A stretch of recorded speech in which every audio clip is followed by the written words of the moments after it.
Ladies and gentlemen, good afternoon. Please welcome your 2012 AAPC President, Dale Emmons.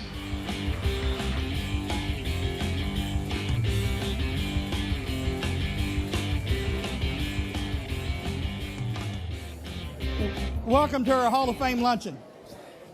When you came in, you may have found a handbill with some guy that looks kind of like a wanted poster on it in your seat. We're today inducting 3 people into our Hall of Fame, but what we're also doing is planting some seeds for future Hall of Famers. Periodically, we have academic outreach programs to teach people about our industry and plant seeds so that they can join this profession that we're all so proud of. We'll be having an academic outreach conference this fall, and if all goes as planned, it'll be at Harvard. And to help fund scholarships for that, we're providing a limited edition pen for the AAPC for donations of $250 or more. We hope that you'll be generous. If you'll fill this out, give it to Gail Garbrand or at the registration desk, you'll get your pen. Thank you very much. Enjoy your lunch. I know you're going to enjoy your food, but while you're eating, we're going to take care of a little business. If I could have your attention for just a moment.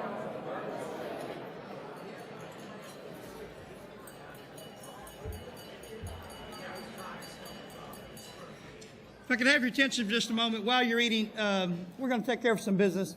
We have a very special sponsor, someone who I have, having 2 sons, I tell everybody I've watched him grow up in the business. Ravi Singh with Election Mall Technologies literally was one of the first people who started talking about the things that are important. It's not just a matter of trying to apply technology to politics, but find a way to fit all this together to help build winning campaigns.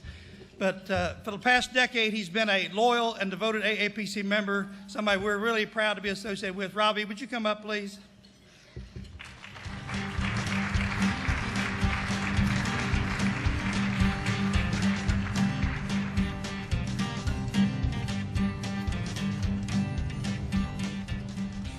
Good afternoon, everyone. How's everyone doing? Yeah? This is a great conference, isn't it? I'm really having a lot of fun here. Who's having fun? Raise your hand. There you go. See? I'm not the only one. You know, as CEO and founder of electionmall.com, what Dale just echoed, we're just so excited to be here. We have a small video. We're going to give out actually an award. I'm going to introduce you to Stan Freck, who's here from Microsoft, and then basically, you know, just give you a few comments of what we're seeing. 10 years we've been with the AAPC, and you know what excites me the most is to see all those vendors out there and see the participation, because I remember, you know, when I came here, they're like, "You're the Indian guy?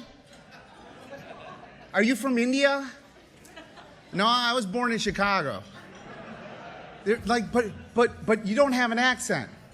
You know, I used to say, well, we're doing websites in 1999, 2000. And they'd be like, "So you're here for the Y2K issue?" So we've come a long way, and Election Mall now is doing over 2,000 campaigns around the world. We've done some international stuff in Colombia and as well as in Ireland.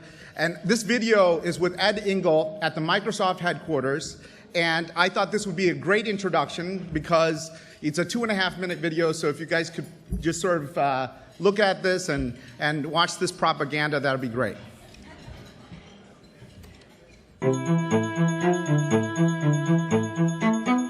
Hi, my name is Ravi Singh. I'm CEO and founder of electionmall.com, and guess where we're at? We're at Microsoft headquarters in Washington, D.C., and with me is Ed Engel. Ed, thank you so much for joining me. Oh, happy to be here. Welcome to Microsoft. This is such a cool building. In and out of this building, the idea behind the Innovation Center, we're in the heart of Washington right now. You know, we have the entire floor, and we showcase every technology that we have, including Campaign Cloud. Now, introduce Campaign Cloud powered by Microsoft, and this is actually people have been using like Microsoft PowerPoint, Excel, Word all the time, haven't they? Oh, well, for years. We love our customers. But now what we want to do is help bring the same sort of technology and innovation to the campaign space, which you guys at Election Mall know quite well. We think it'll create, particularly by putting on a cloud and our platform like Azure, it'll really help create much more of a seamless integration of all the disparate players in the campaign space, plus all the different technology. And then now over here is actually the Campaign Cloud cloud itself. And the nice thing about this is that we're inviting other people to actually add their tools or apps or services within the campaign cloud. Exactly. So this way, what happens is that everyone doesn't have to go all over the place. Exactly. And that's very cool. When we were talking about this concept here in Washington, D.C., political campaigns, but Microsoft has Bing, also has an advertising network, MSN. Oh, sure. And you can also even advertise on Xbox. Oh, exactly. So all these things could actually help campaigns this election cycle. Sure. And we're bringing those to the table, again, working with our Campaign Ready and the Campaign Cloud and Election Law and other partners to really make all this technology available. So basically, campaigns don't have to worry about technology anymore. They got this awesome, it's almost like a multi-billion-dollar infrastructure, right? Well, and it becomes literally like a one-stop shop for them, whether you're a political party, whether you're a politician, whether you're a PAC, even if you're a volunteer. It becomes sort of a one-stop shop for all to coordinate, manage all your political activities. So the whole entire technology cycle is basically can be controlled by one sort of interface. Yes. So one login, one username, and do that. Now, Microsoft has Azure or Azure. Yes, that's our Azure. Azure is the cloud platform. Cloud platform. So this is all built on that. Yes. And that's huge, right? Because that allows you to scale. Right? Yeah, it allows you to scale. So if you're the smallest campaign, and running for local election, or you're the largest campaign running for president of a country, you can scale.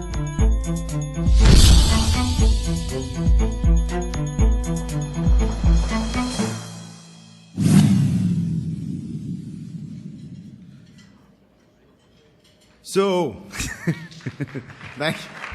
thank God. I went to a Catholic school for 4 years. I was a very naughty boy. My parents sent me to a military academy, and I was there for 4 years, and they kicked me out after 2 weeks in the military academy. I come home, and my mom says, "Why did they kick you out?" And I said, "Mom, it's because I wear a turban and I have a beard." And she goes, "You don't have that much of a beard at that time, And in the U.S. military, Sikhs were not allowed to wear the turban. And I was 14 years old. And what ended up happening was that, I don't know if you guys remember, that gentleman, Senator Paul Simon, the guy with the bow tie, remember him from Illinois? And then also Congressman Denny Hastert. So what they did was, at the age of 14, they actually introduced legislation for me to graduate as the very first Sikh in the United States from a military academy with a turban. And that graduated in 1987 with Ronald Reagan signing into law. And I got my first taste of what democracy was about. And I saw my mother, who were immigrants to this country, and say, "Ravi, see, you have to fight, even here within the United States, for your rights." And, when I have the honor to go and help with campaigns all over the world, at Election Law, we are very, very proud because the AAPC has been able to help me do that. There are two strong individuals that at the AAPC, I don't know if you know these names, Ray Struthers and Joseph Napolitan, who used to listen to all my crazy ideas. And they would look at me and they said, "Ravi, this is great." And I said, my father and my mother wanted me to become a doctor or an engineer. That's, traditionally the Indian thing that you're supposed to do. And when I told my father I wanted to go into politics, he said, "This profession?" And then he said, I said, "Look at people like James Carville. Look at people like Karl Rove, These are the people who are inspiring a next generation." And sir, that's why, you and Ron, you guys are the people who are basically going to inspire us to actually do what we're doing. So we applaud you and we welcome you and we congratulate you today. So thank you very much for all your work that you guys do.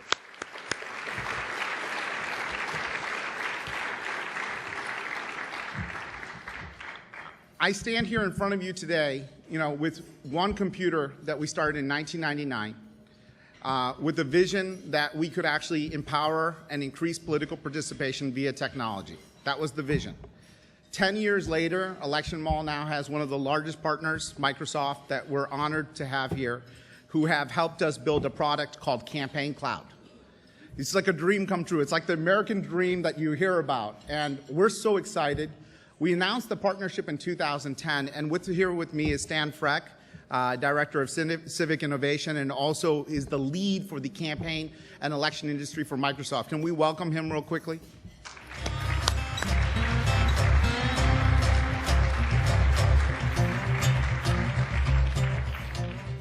I won't take too much of your time. I just want to thank everyone for being here, tell you how excited Microsoft is to be a part of this group, to support this industry and the things that you do on behalf of politics and elections and campaigns in this country. And we're happy to be part of this community. With that, I think you've got an award that you want to give to someone as well, and I'll help give those awards. Thank you, Stan. Microsoft is always doing things big, and it was really important we do something at this opportunity. There are a lot of companies out there that have developed a lot of applications, services, and products. And what we're doing today is inviting all of you guys to join and be part of this Campaign Cloud platform. So if you haven't had a chance, I encourage you to talk to us. This award is given to a company here that has done something traditionally. Dale mentioned about technology into politics. But anyone can apply technology into politics and empower e-democracy. But taking politics into technology, that's something amazing. We still have the traditional three things that my professor at Northwestern used to say. You have to raise money, you have to get votes, and you have to generate awareness. And those are the key things. There's a company called Labels and Lists that has done a phenomenal job doing traditionally the way they do with data and labels, and we had the opportunity to have dinner with the founder last night. And they have taken it to the next level with technology. Their technology has not only been innovative, but has also been cutting edge. And we are offering the very first time the Campaign Cloud powered by Microsoft Innovation Award to Labels and Lists. Congratulations.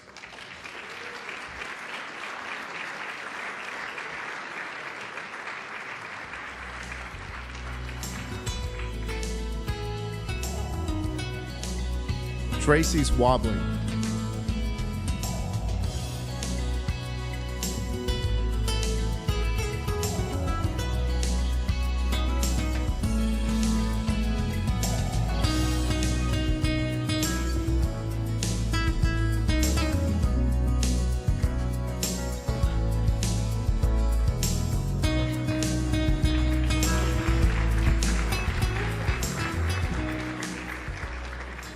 The last thing I have to say is you guys enjoy the rest of it. We're glad to be a sponsor. This industry is only going to get bigger and better. All of you guys who have not joined the AAPC, I encourage you to do so. I am standing living proof of what this organization can do. Congratulate to the Hall of Famers again, and thank you everyone for this opportunity. God bless.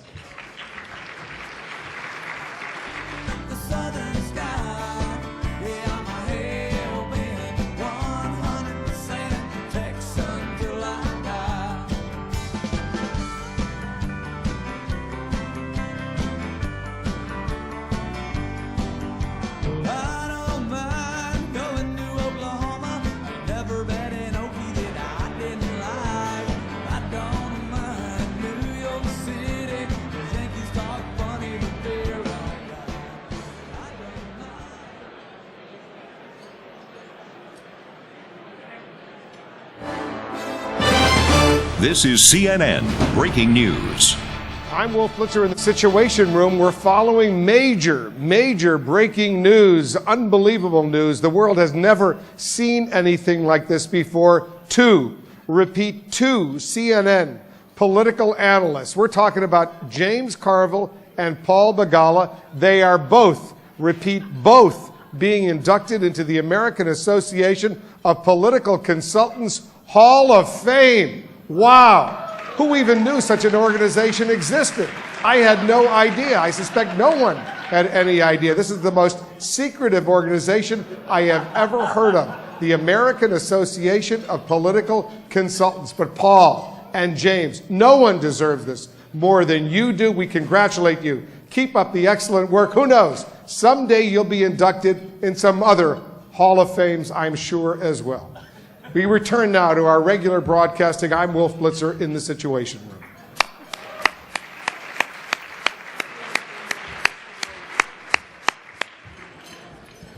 I have a couple more network clips. First, if you would give us the ABC clip. George Stephanopoulos.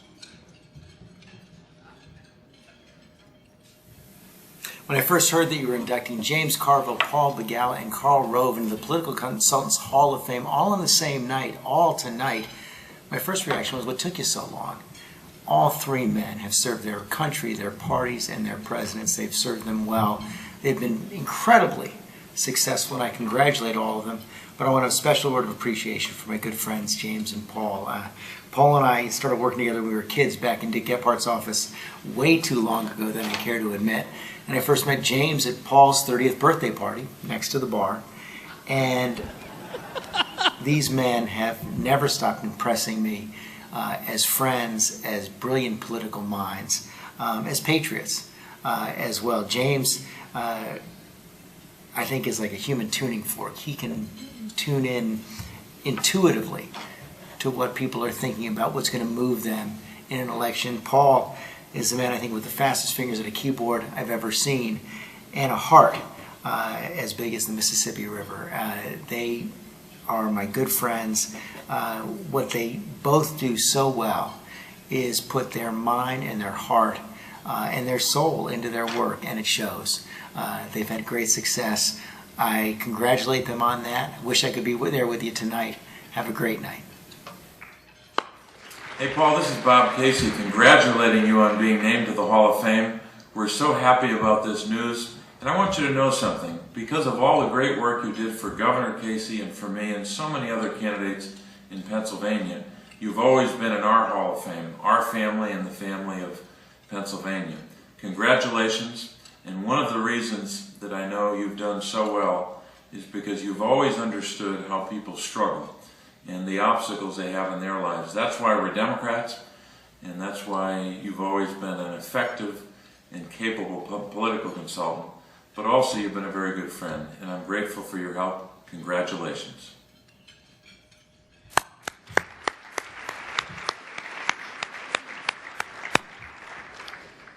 Join me in welcoming Jeff Eller from Public Strategies to the podium.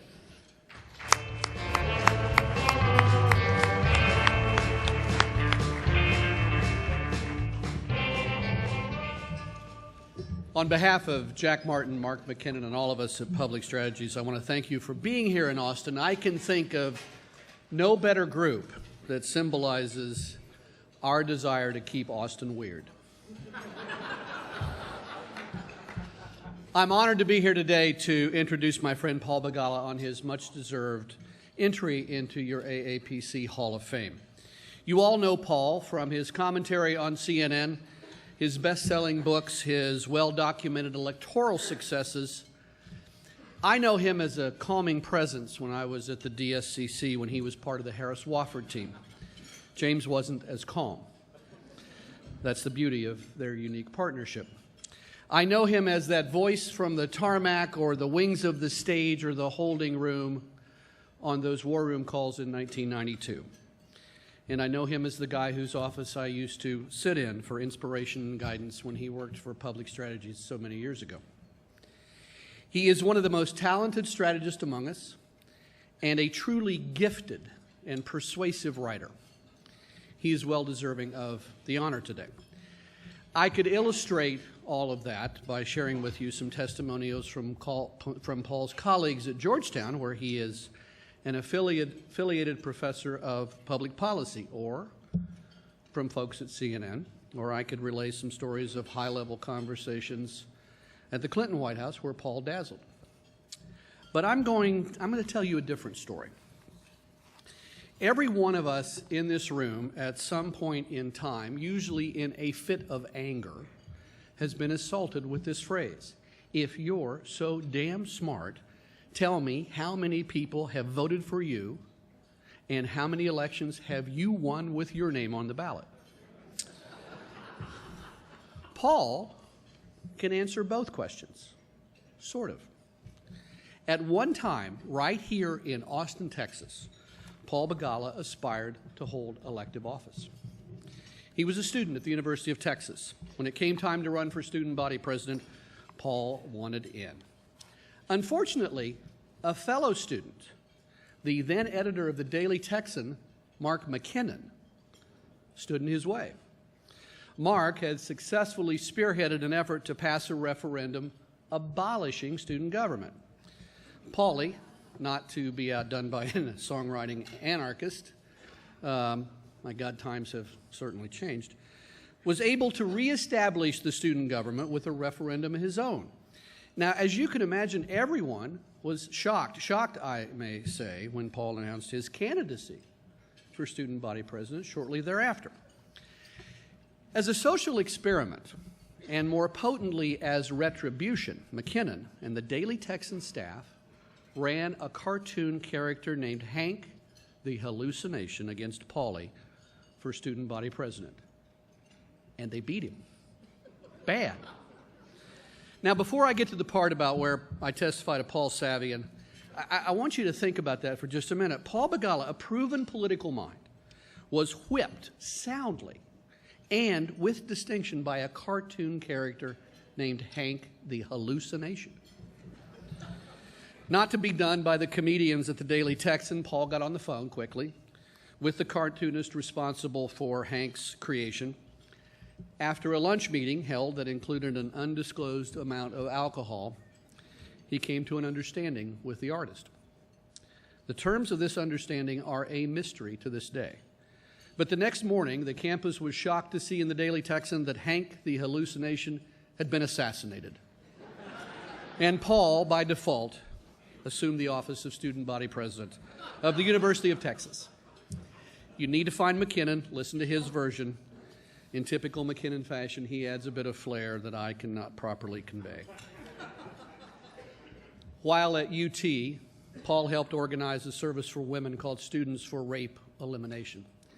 He set up a child care center for students, an effort that he says was established by his wife, Diane, who got her bachelor's, her master's, and her MBA at UT, and she's with us today. Like a lot of us, Paul is fond of saying he married up, and he's right. The races he's worked on include names like Early, Doggett, Gephardt, Casey, Miller, Florio, Lautenberg, Wofford, and a host of names from abroad that I won't even try to pronounce. And of course, Clinton.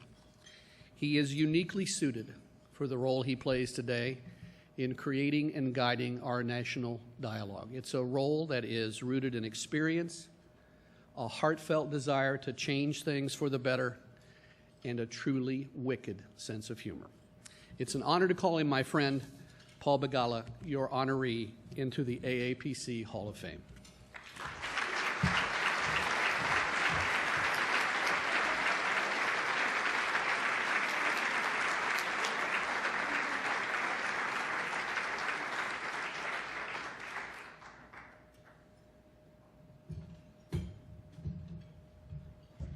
Congratulations, Paul. Today, I am deeply honored to introduce my friend James Carville as we induct James into the AAPC Hall of Fame. In my 30 years in this business, I can think of no one who deserves it more. James is America's most recognized and beloved political consultant, but he's also a media personality, a pundit, an educator, an author, a pretty damn good actor, a rabid LSU fan, a husband, and a father. James is arguably the best political strategist of our generation, with a masterful ability to take complex thoughts and strategies and simplify them. It's the economy, stupid. One of the phrases that not only became the framework of the Clinton campaign, but one of the greatest and most iconic phrases in the history of all campaigns. It was an act of genius, because James is a genius. But like all geniuses, there's a fine line between being a genius and batshit crazy.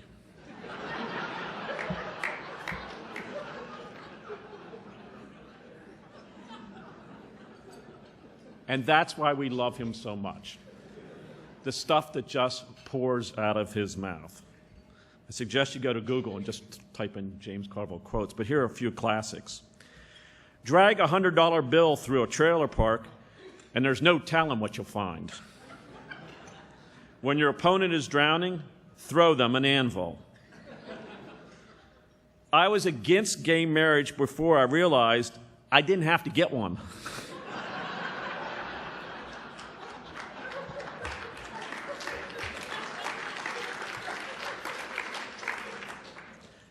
And this sums up who James really is, because he says, no one will ever accuse James Carville of taking himself seriously. He is a humble servant. Paul and I were discussing this last week. In fiction, political consultants are depicted as egomaniacs, manipulative, and sleazy. And we have our share of people like that in the industry.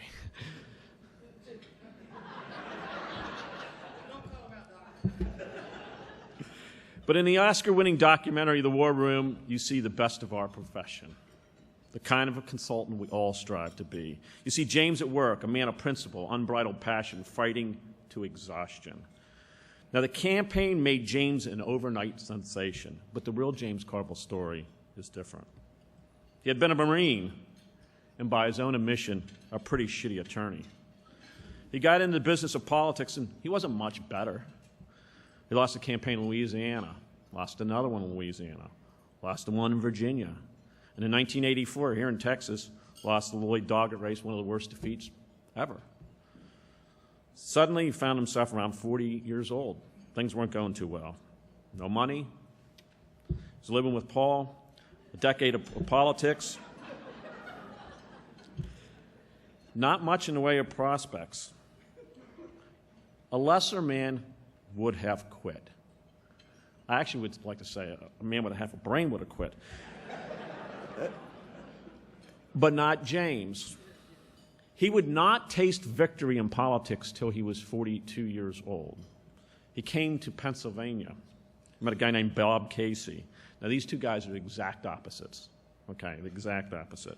But they had something in common.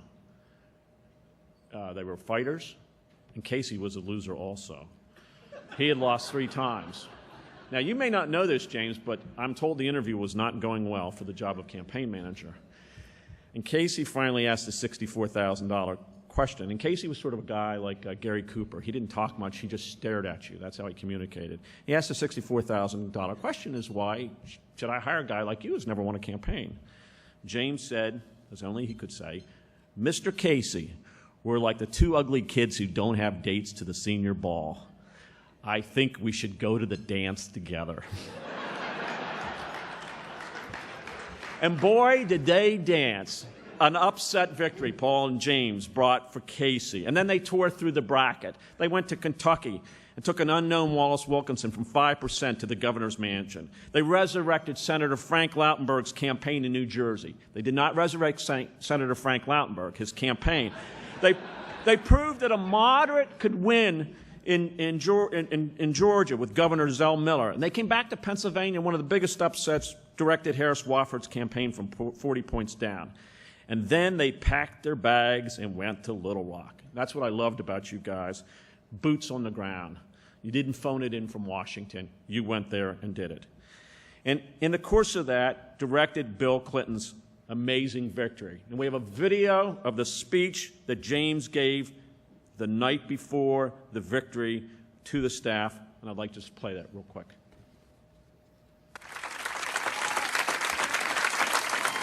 There's a simple doctrine. Outside of a person's love, the most sacred thing that they can give is their labor. And somehow or another along the way, we tend to forget that. And labor is a very precious thing that you have. And any time that you can combine labor with love, you've made a merger. And I think we're going to win tomorrow. And I think that the governor is going to fulfill his promise and change America. And I think many of you are going to go on and help him. I'm a political professional. That's what I do for a living. I'm proud of it. I'm a political professional and proud of it. Thank you, James. You make us look good. James, you have given your labor and love to this country, and America is a much better place because of you, and you are an inspiration to all of us. So today we induct you into the Hall of Fame from the AAPC, but I say it's for a lot of kids and a lot of believers and a lot of dreamers.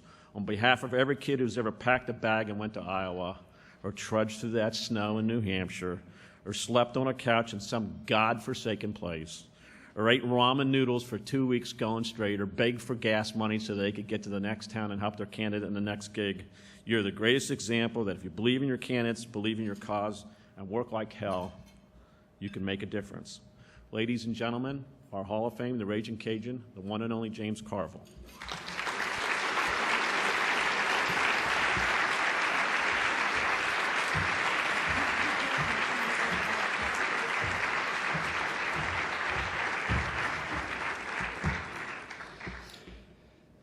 One final piece that I'd like to share with everyone. I last week had the privilege of picking up a message I'd like to finish this induction with. If you would play the video, please.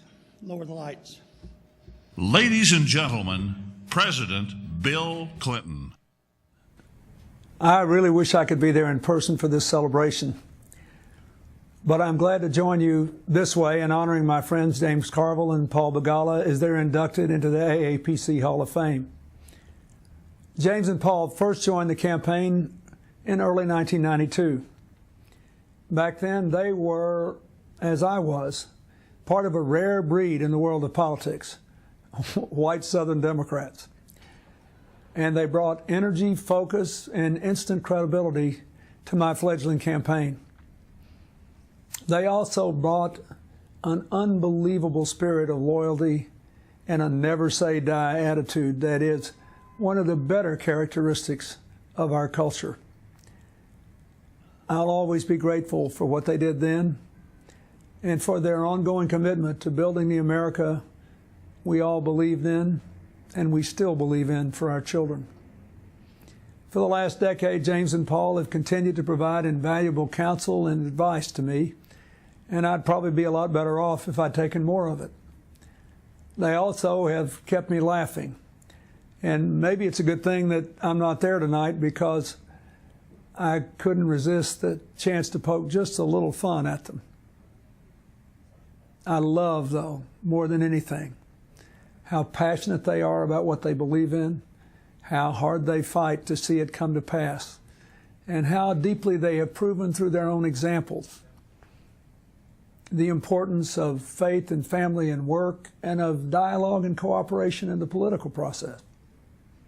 I mean, James Carville and Mary Madeline are America's finest advertisement for the products of bipartisanship. And if you've ever met their daughters, you'd believe in more of it too. I'm glad they're being recognized at this event. I hope that James and Mary's kids and Paul and Diane's wonderful children are as proud of them as I am. And I hope their service inspires more people to work hard to win campaigns and then after they're over, to work together. You'll spend a lot of years before you find two people more deserving of being in a Hall of Fame for political consultants. Thanks. I love you guys. Enjoy the celebration. Yeah. Doc, come on up. Come on up. Both of you. Come on.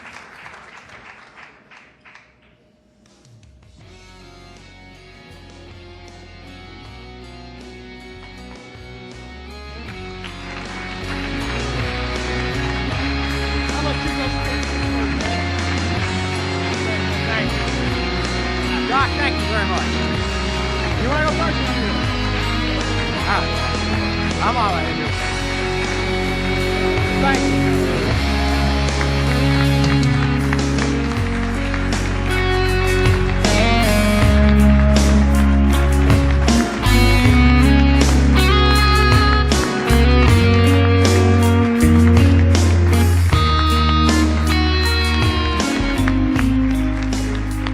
Well, thank you very much. I'll be the warm-up act here, as I've been for 28 years. I always like to say that being James Carville's partner is a little bit like being Kim Kardashian's feet. I'm sure they're very nice, but they tend to get overshadowed by more prominent features. Now, boys, I'm not saying Uncle James is a boob, but Doc, Dale, everybody, thank you so much for that. And thank you for hunting down our friends and former clients. And just off the screen, you could almost see the Secret Service agent holding a gun to President Clinton's head, forcing him to say those nice things about us. Let me just say this one thing. Gary Cooper sort of ruined the statement, but the truth is I'm awfully lucky. He dropped dead after he said he was the luckiest guy in the world, so I don't really want to repeat that. But I'm incredibly lucky. I've been lucky on so many levels. First, to get into this profession. Second, to get in with a partner. If you have to get into this business, here's a piece of advice. Pick James Carville to be your partner. Incredible luck that I had working with James. Everybody knows he's not playing with a full deck. I was just the only one who knew which cards were missing. That's been the whole secret of my success. He is a genius. Doc's right. I don't use that word lightly, but he is. He was doing a campaign. When I was working in the White House, he was doing the campaign for Ehud Barak in Israel. And, of course, President Clinton, not like he didn't have a full-time job, was dying to run Ehud's campaign. So my job was to keep the two of them apart by phone. Because Ehud, I'm sure Carl could tell you this, every president, they're pretty good at this, and they want to get in there and run all the campaigns in the world. So I did not want that to happen. So finally, I arranged one call just to satisfy both of them. So put them through, put them on the speakerphone in the Oval Office. The president's like, James, what's going on there? Who's winning? How's it? And he says, Mr. President, just shut up and listen to me. Which, as only James could say to the President of the United States. He said, just listen to me. I figured out how we're going to win. I figured out the key to the whole election. That's all you need to know about Israeli politics. And the President's like, well, James, tell me, what is it? And... And I swear to God, he says, Mr. President, all we got to do is carry the Jewish vote.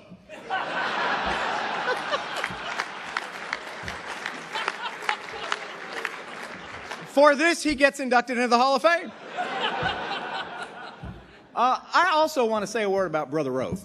We're going to walk out of here and we're going to beat each other's brains out in this presidential election because we both have passionate views and they're very different. We support different parties and different candidates, just like all of us do in this room. And I like to joke that, because of the service in the Bush White House, we owe Carl a debt we can never repay, which is true. But as a profession, I'm just kidding. As a profession, you all may not know this, but I'm not kidding about this. You owe Karl Rove a debt far greater than any other political consultant who's come before him, and here's why. Every one of you, just like every one of you, like Eller said, has had a client say to you, well, if you're so smart, how come you're not on the ballot? Raise your hand if you ever got stiffed.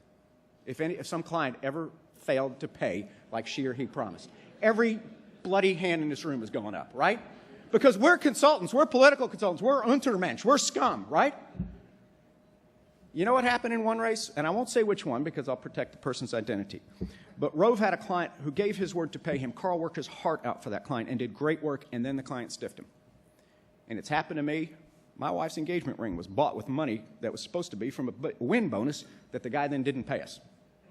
Yeah, that's kind of a bad deal. We've all lived through that. But you know what I did? I just took it. I was just a doormat. I just gritted my teeth and went on with my life.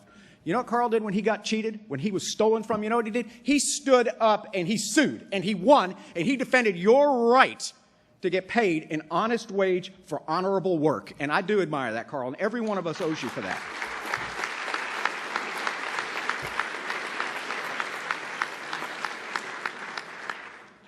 The luckiest thing about my life has been, as Eller pointed out, President Clinton pointed out, my wife, my family. We did meet when we were 19. I was trying out for the Liberal Arts Council. I wanted to get into student government. Diane was already in it. I have no idea what happened in the interview, except I remember drooling uncontrollably. And she took pity on me and helped get me onto the Liberal Arts Council, and it's been 31 years together and 4 children. I started working for President Clinton. We had no children. By the end of his second term, we had 4. So he inspired me in ways that I wasn't even fully conscious of.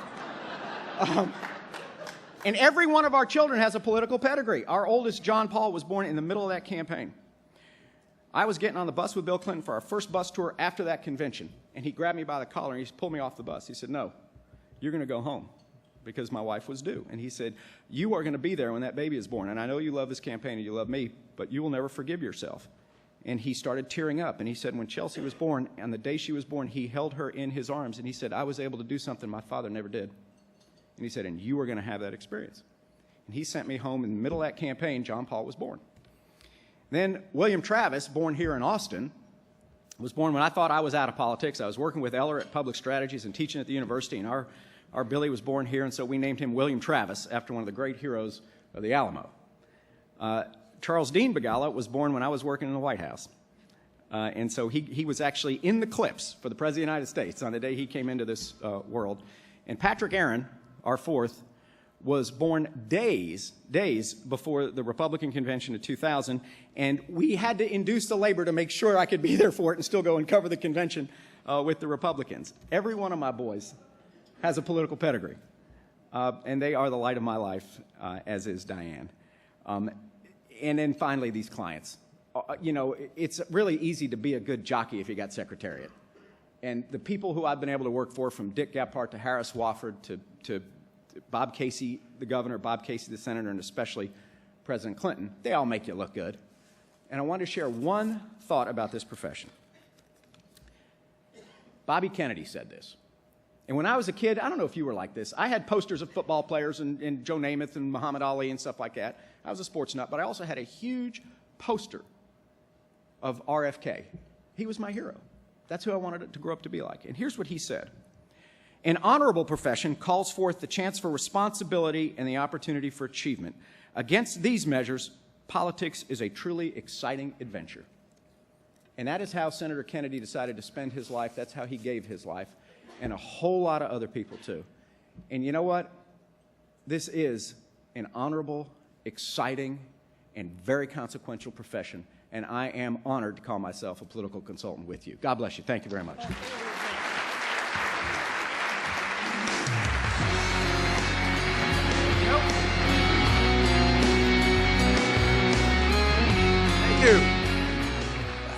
If the president thought that we were rare as white Southern Democrats in 1992, I got this news for you, Mr. President. We're the only three left now. And no, Doc, I'm not batshit crazy. If I was batshit crazy, I'd be a Republican running for president.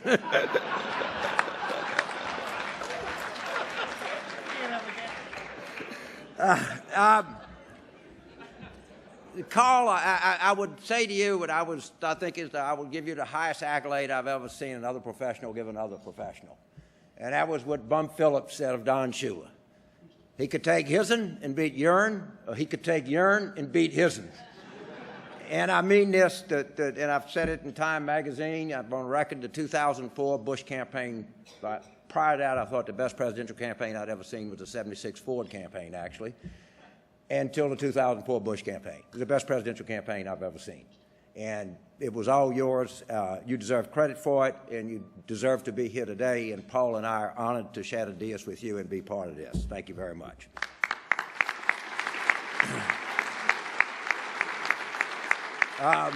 And Paul's story about you standing up for us and standing up and demand be paid is a true one. And in our time and my time and both our times together, we've only been stiff once, and decorum and ethics prevent me from telling you the person's name, but his initials are Frank Lautenberg.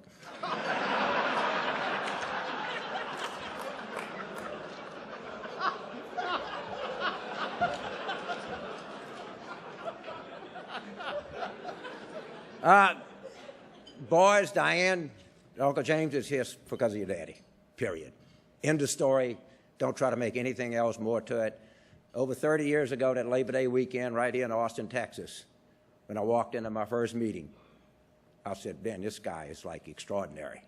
And he was still at the University of Texas. So I wouldn't be here, I wouldn't be anywhere if it wouldn't be for Paul Begala. And I acknowledge it openly, happily, and joyously. And you children are blessed with something that far too children in America are blessed with today, and that's two wonderful parents. And thank God every day that you are, and you should thank God every day you are, and you should hope more American children are blessed with that. I'm going to do what Paul did. I'm not going to go through the people that really deserve my thanks are the candidates, the people that I work for, because they're the ones that place their trust, their dreams, their hopes, all of them, foreign, domestic, anywhere. And so I really thank them for the opportunities that I had, because without them, without candidates, we have no profession, we have no life, we have no anything. And I am sort of proud of this profession, and I'll just relate to you sort of personal story. I get a lot of questions, as you can imagine. The single most asinine question I ever get is, are you raising your kids to be Republicans or Democrats? Like, I can't get them to close a door. How in the hell can I get them to vote something? I can't get them to pick up a dish. And the only people I'd ever ask that question are people without kids. I mean, how absurd you can be. So I just was, and I'll say this, my oldest daughter, is on a blog. It's a thing called Policy Mike. You might want to read it. And her little bio says this: Maddie Carville is 16 and lives in New Orleans. She is a reader, writer, and traveler. People have told her she should get into politics when she gets older, as it is the, quote, family business, unquote. She has ignored these people and do whatever she pleases. If my daughter did get into this business and she met half the honest, ethical, hardworking people I have, if she's had half the fun that I've had, if she's had half the satisfaction I do, I would be delighted. I couldn't get her in here, but if my own kids took this up away to do a living, I would be very proud of them. I am proud of what I've done. I'm proud of what my wife has done. I'm proud of what people in this room have done. And it's an extraordinary privilege to accept your award to be in the Hall of Fame of Political Consultants. Thank you very much.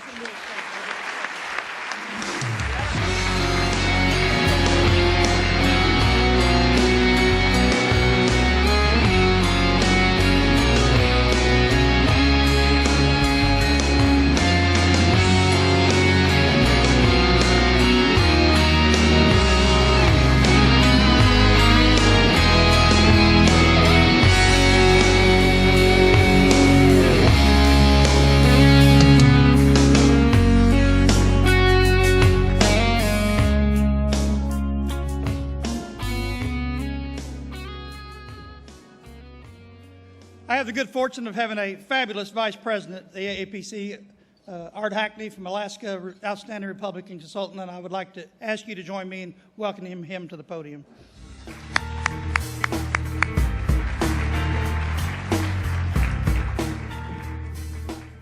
In introducing our Republican inductee, could I get, are the kids from American University here who are selected? Stand up, guys.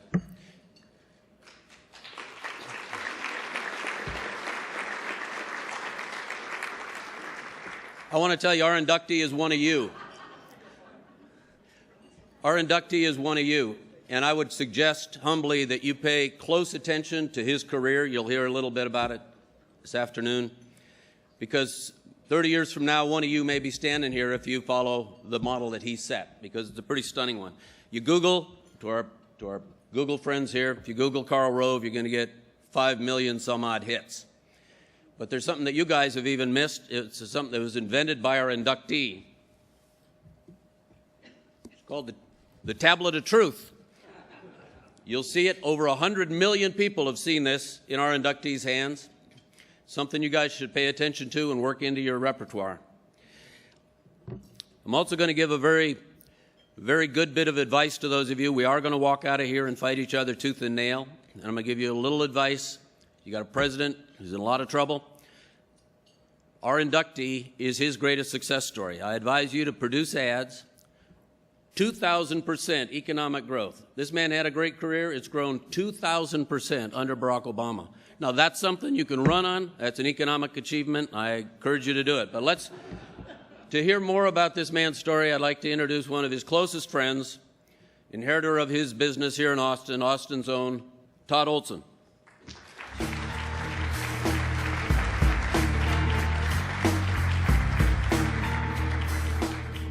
Thank you. It is truly an honor to be in front of this distinguished group of folks to honor a great friend.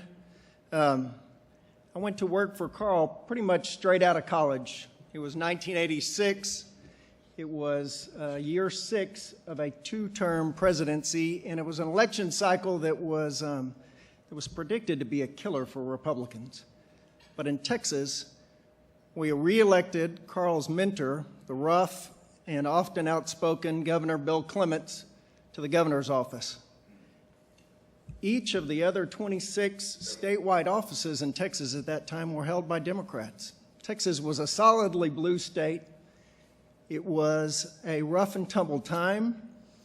It was a period where, whether it was the Texas House, the Texas Senate, the Supreme Court, all in Democratic hands. One by one, Karl Rove turned those seats red. In Texas, at that time, it was Yellow Dog Democrat wasn't just a saying. It was something that we played hardball. The Democrats played hardball. In fact, when my girlfriend's dad found out that I was the son of the Republican county chair, he had her break up with me. It was a tough time, but it was a good business opportunity. One by one, Karl, the first Republican elected governor, the first Republican elected to the treasurer, first Republican ag commissioner, first Republican chief justice of the Texas Supreme Court. Yes, we elect our judges in Texas. First woman to serve in the U.S. Senate as a Republican from Texas. And House seats and Senate seats, the first Republicans ever elected, but not just in Texas, around the country. Big U.S. Senate seats, big gubernatorial races. And he did it with a sense of enthusiasm that was contagious and fun. The one thing that you do get to see when you work up close with somebody is you get to see really big decisions get made. And kind of in the quiet of an office, millions of dollars at stake, often sometimes where the campaign is hanging in the balance. And I never saw, well, let me accentuate the positive. I always saw Karl Rove make relentlessly good decisions in the best interest of his clients, with a lovable sense of humor, a loyalty to the Republican Party and to his clients, with an insatiable appetite for data that was actionable. He has been called the architect. He's been called the master of the subterranean medium. He's been called a wily force for Republicans, an unending fundraising machine, among other things. We have, I don't know, if we have a little bit of a surprise in a minute. You may have seen some guys walking around talking in their cufflinks, but I want to show a video here in just a second. Karl, it is an honor in front of this group to induct you into the Hall of Fame. You deserve it grandly. Let's start the video to let a couple others say something else. I've worked in and around politics for 30 years or so on both sides of the aisle and had the opportunity to work with some of the very best and the brightest. And I can't think of anybody better qualified to be in the Hall of Fame than Karl Rove. Karl will be the first one to give full credit to George W. Bush for both the presidential campaigns of 2000 and 2004. But it's really hard to imagine winning either one of those elections without Karl. Karl, of course, is best known as the architect of Governor and President Bush's election victories. He's also a master strategist, a great policy thinker, an avid reader, a walking encyclopedia of history. I was born early on Christmas Day, 1950, in a hospital elevator in Denver. I guess I started out eager to get going.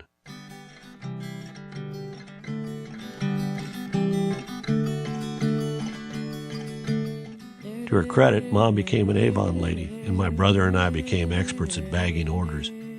I knew by heart the code for almost every shade of Avon lipstick. I wasn't good at sports, and my family couldn't afford entertainment, so books were my savior. You can blame them for my love of politics and the career it produced. At the age of 9, I decided I was for Richard Nixon in the 1960 presidential election. I got my hands on a Nixon bumper sticker, slapped it on my bike's wire basket, and rode up and down the block as if that alone would get him a vote. Instead, it drew the attention of a little girl who lived in the neighborhood. She had a few years and about 30 pounds on me and was enthusiastically for John F. Kennedy. She pulled me from my bicycle and beat the heck out of me, leaving me with a bloody nose and a tattered ego. I've never liked losing a political fight since. At the time, I was a little over 5 feet tall, had glasses with thick frames, wore hush puppies, and carried a briefcase. Voter registration is probably the most important function that we are undertaking now. Train college students to run voter registration drives and to work towards involving young people in campaigns. You can't get a 35-year-old to teach the Republican Party how to get to young people. You just can't rely upon it. Young people have got to reach other young people, and that's what we're seeking to do. By providence or fate, I've been part of some of the most controversial elections and presidential decisions in recent American history. At its best, politics is about advancing human dignity and prosperity. And so I say with the author John Buchan that politics is still the greatest and most honorable adventure. For me, it's been a joy. Carl's also hardworking and relentlessly upbeat. I call him the Energizer Bunny of American politics. He's had an incredible impact on the political process and on our country. Carl was indeed the architect, and all the rest of us were just carpenters. Congratulations, Carl, on this well-deserved honor.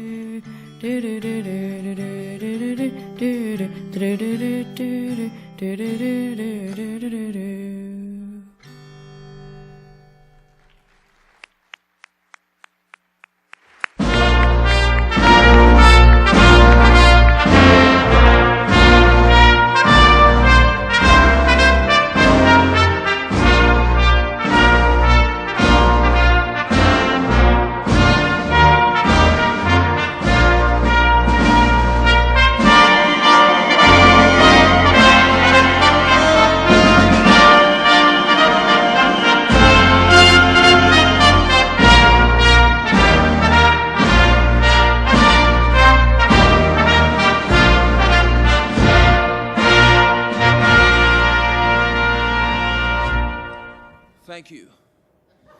Thank you. It's an honor and a privilege to be here today. Toddster, you weren't planning on doing this without me, were you? Impossible. I'll tell you, it is such an honor to be here. And where's James? He's gone. He's out of here. Well, you know, you got to expect that of James. He's a good man. I like Carl. I like James Carville. He's the old chrome dome Carvey. And, you know, like me, he married pretty well. And if you see him, tell him when he sees his wife to tell her howdy from old 43. You know, it takes a lot of courage to come into a room like this together as Democrats and Republicans. It takes a lot of courage to do what I did, run the country, fight terroristical types. But it's okay, it made me tough. I've got thick skin like an elephant, which is the symbol of the Republican Party. My Democratic friends here today are depicted as a donkey, or as my friends to the South call you, burritos. That's right, I don't flaunt it, but I speak Mexican.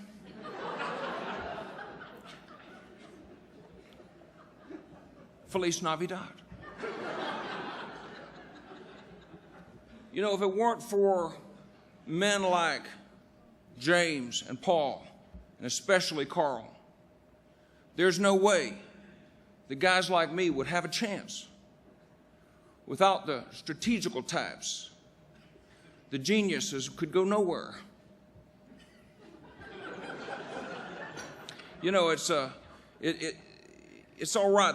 The polls were tough, but I learned not to listen to them. I didn't listen to the French either. Like I said, it's not about me. I'm not here for myself. I'm here to give honor to a great, great man. And I want to thank you for inviting me here to the AARP convention. As soon as I walked up on the stage, I knew I was in the right room. No, seriously, folks, I would like to thank the American Association of Political Consultants, the AAPC. I'm more of a Mac guy myself, but for this auspicious award to give to my buddy, the architect. I can think of no one in the world, and believe I've met folks from all over the place, even Abu Dhabi. I like that word, Carl. It's fun to say, kind of like bibbidi bobbidi. But of all the folks I've met, far and wide, no one outshines the strategist, the architect, my friend Rovey. We've come a long way, Carl, you and I. We've been through a lot together, you might say. You got your start running for college president. And you tried to win with the slogan, He's done a lot. He'll do more. Huh? You came to Texas to help old Dad, 41. Then you helped elect Bill Clements, the first modern times Republican governor, as has already been mentioned here tonight. And you helped me become governor of Texas, and what a hoot that was. We chapped off the trial, you lawyers, didn't we? That was fun. From our work in Texas all the way to the White House and back here, we've been together. As you said in that book, a bold conservative agenda offered with confidence and without apology. As I've said many times, it's not arrogance, it's confidence. And by the way, on a personal note, I'd like to let everyone know that I kicked your butt in that book reading contest thingy. Well, I'll tell you what, Carl and I have been through it, through thick and thin. We've watched one another's hair turn gray. Well, mine's turned gray. His has kind of just turned flesh-colored. But congratulations, Rover, MC, TB, MC, the Rove Man. You've done us all proud. You've done a lot. You'll do more. Ladies and gentlemen, your inductee to the 1912 AAPC Hall of 2012, whatever, 21, 12, 22, whatever it takes, Hall of Fame, Carl C. Rove. Come on up here, Carl.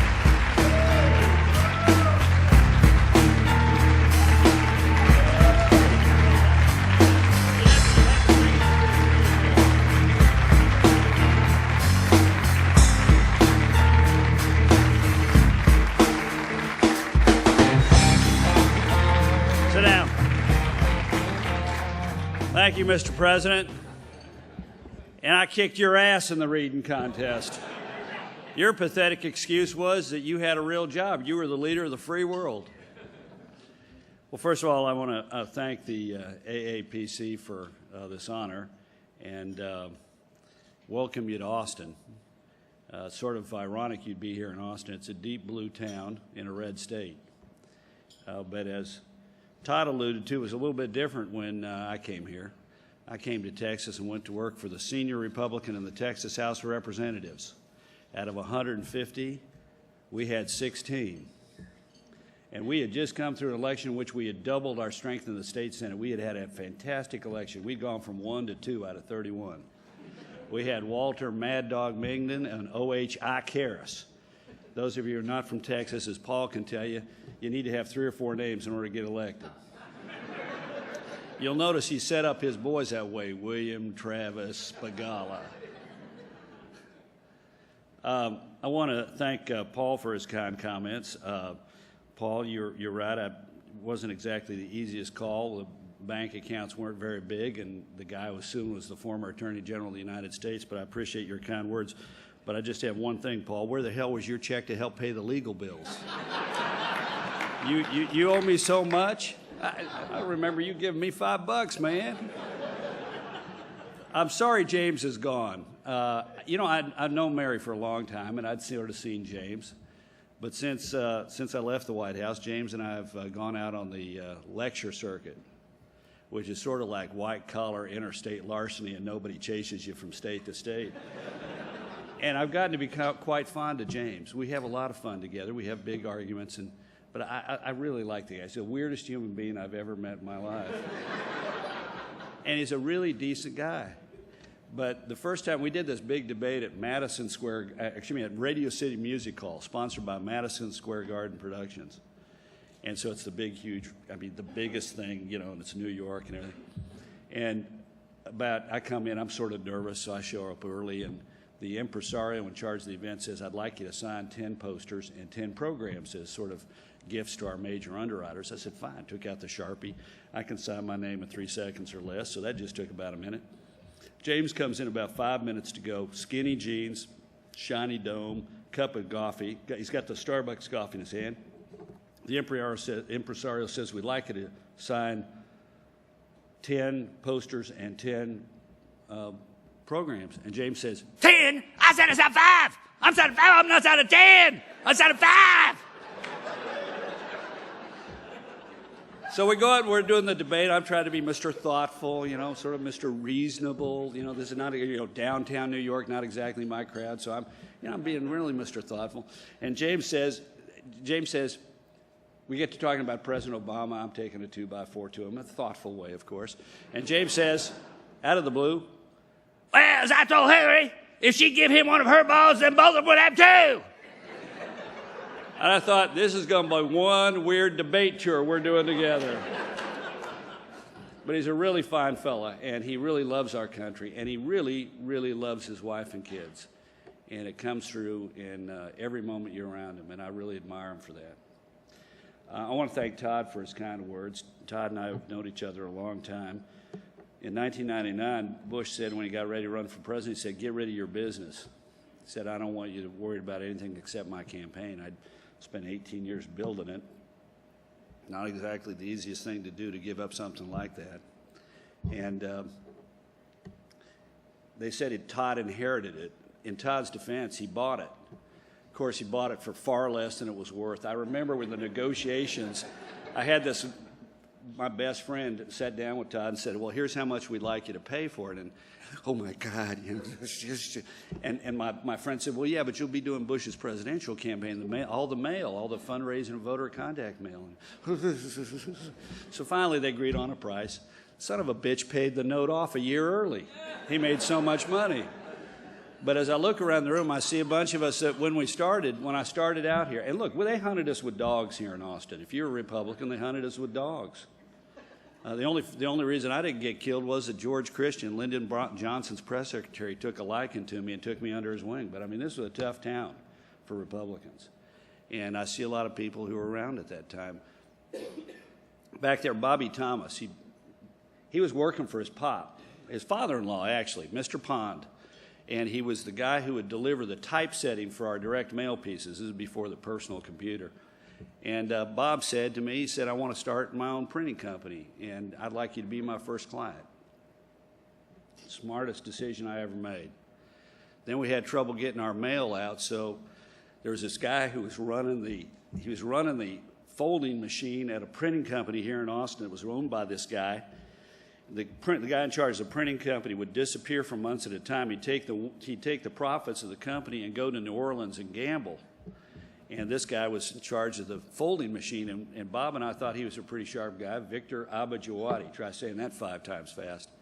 And so we went to him and said, why don't you start a mail shop, and we'll be your first clients, and we'll put some money into the business until you're able to pay us back. And it was the second best decision. And I see about a half a dozen people here, Lynette, and there's a good-looking girl right there, all of whom work for me. And they call themselves the Rovarians, which sounds vaguely obscene, I think. But we had a lot of fun. And I've never regretted and never, always felt blessed to be able to do what I want to do. I mean, I've always wanted to be in politics. I've always loved campaigns. And to come to a state like this that was on the cusp of a lot of change, and to be able to be part of it was really a blessing. And I appreciate this honor tonight. I'm frankly a little bit blown away, because I can remember as a 20-year-old kid walking into the Mayflower dining room ballroom in Washington, D.C. for a big Republican fundraiser. And I had a seat number, and I went to my table and sat down. And there was a little guy next to me. Some of you may know him, Republican or Democrat. Charlie McWhorter was sitting next to me. And he introduced me to a guy sitting across the table, F. Clifton White, who was the first honoree of this association. And I remember how blown away I was by meeting a guy I considered a demigod. So it's been downhill for the AAPC ever since then, and I'm happy. I'm happy to be along on the downward curve. Thanks for having me.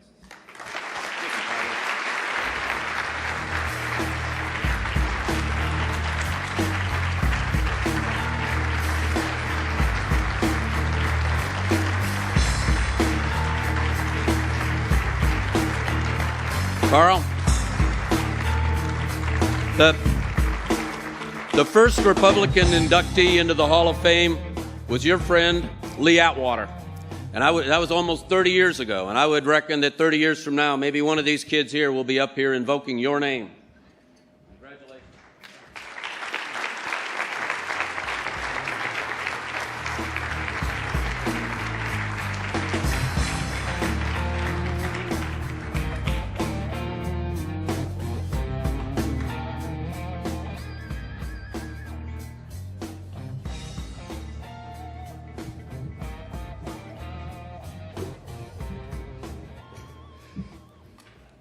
What a great luncheon. Let's hear it for the production crew that put this together for us.